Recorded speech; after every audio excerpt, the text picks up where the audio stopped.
Waalaikumsalam, silakan masuk ya Mbak, silakan duduk dulu. Selamat siang, kalau boleh tahu dengan Mbak siapa ini? Saya Hanum, Bu. Senang bertemu dengan Mbak Hanum, namun sepertinya Anda terlihat murung. Apakah ada yang bisa saya bantu Mbak?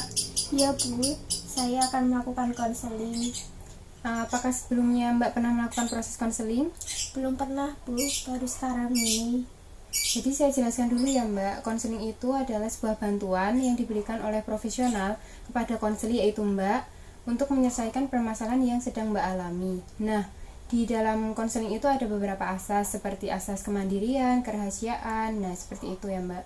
Dan masih banyak asas-asas yang lain. Nah, di konseling ini ada asas kerahasiaan, jadi Mbak nggak usah khawatir kalau data Mbak itu bocor gitu ya Mbak. Apakah Mbak paham?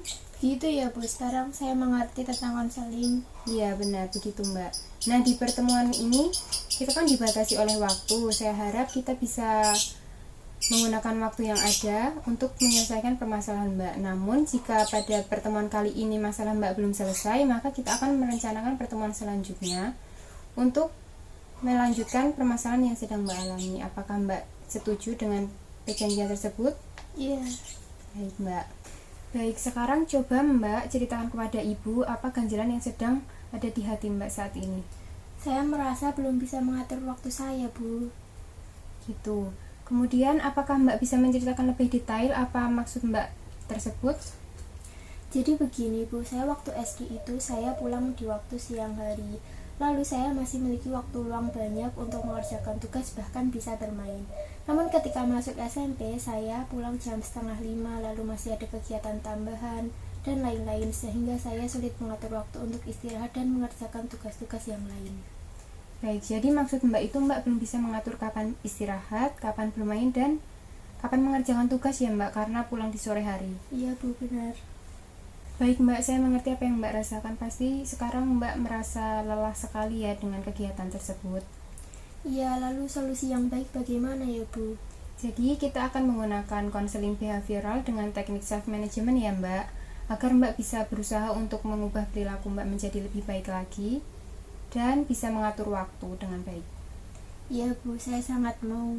Jadi begini Mbak, cara yang bisa Mbak lakukan yaitu Mbak membuat jadwal harian yang berisi tentang kapan Mbak mengerjakan tugas, kapan Mbak beristirahat, dan kapan Mbak seperti bermain, seperti itu ya Mbak. Nah, apabila Mbak melanggar perjanjian tersebut atau melanggar jadwal tersebut, maka Mbak akan mendapat hukuman seperti memotong uang jajan Mbak Rp5.000 setiap Mbak melanggar jadwal tersebut. Apakah Mbak setuju? Iya, jadi saya harus memotong uang jajan 5.000 ya, Bu, jika melanggar jadwal tersebut. Iya, maka uang jajan Mbak akan dipotong 5.000 jika Mbak tidak menepati jadwal tersebut. Tujuan diberikannya hukuman itu agar Mbak lebih disiplin dan bertanggung jawab dengan jadwal yang Mbak berikan, sehingga Mbak bisa mengatur kapan bermain terus, kapan Mbak mengerjakan tugas, dan kapan Mbak beristirahat. Gitu ya Mbak? Iya, Bu. Nah, selanjutnya ini ada lembar kerja pemantauan diri. Seperti ini ya Mbak, atau dengan kata lain self monitoring. Nah, pada lembar kerja ini untuk mengidentifikasi pikiran, perasaan, dan perilaku yang muncul ketika Mbak melakukan sebuah aktivitas. Jadi misalnya, seharusnya kan Mbak mengerjakan tugas, namun Mbak lebih memilih untuk bermain Instagram hingga larut malam. Sehingga pada saat itu kan Mbak menjadi tidak mengerjakan tugas, akhirnya tidur malam. Nah, konsekuensi yang Mbak dapat itu, tugas Mbak tidak terselesaikan, dan pada pagi harinya Mbak merasa lelah dan merasa mengantuk karena kurangnya istirahat. Begitu ya Mbak, apakah Mbak paham? Iya, jadi saya harus mengisi ini sesuai dengan perilaku yang saya perbuat sehari-hari ya, Bu. Iya benar Mbak, seperti ini ya, seperti ada hari, tanggal, terus kegiatan stimulus fisik dan stimulus sosial, kemudian perilaku Mbak, terus pikiran dan perasaan yang muncul saat perilaku tersebut dilakukan, dan yang terakhir itu konsekuensi yang Mbak peroleh. Jadi seperti tadi ya Mbak contohnya itu. Baik, Bu. Terima kasih banyak, Bu, atas sarannya. Iya Mbak, sama-sama. Apakah ada yang ingin Mbak tanyakan lagi? Sudah, Bu, saya sudah mengerti apa yang harus saya lakukan sehari-hari. Baik, kalau boleh tahu, bagaimana perasaan Mbak setelah mengikuti proses konseling hari ini? Perasaan saya sudah menjadi lebih baik lagi, Bu.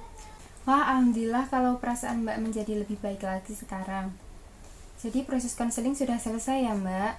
Semoga apa yang sudah kita rencanakan dapat berjalan dengan baik dan Mbak bisa menjadi lebih baik lagi untuk mengatur waktu. Nah, setelah ini kita akan mengisi instrumen evaluasi hasil seperti ini ya Mbak. Jadi ada beberapa pertanyaan, ada 5 pertanyaan di sini. Mbak bisa memilih skor 1, 2, 3, atau 4 dengan keterangan skor 1 itu Mbak kurang setuju dengan pernyataan ini. Yang skor 2 Mbak cukup setuju dengan pernyataan yang sudah saya tulis. Yang ketiga Mbak merasa setuju dengan pernyataan ini.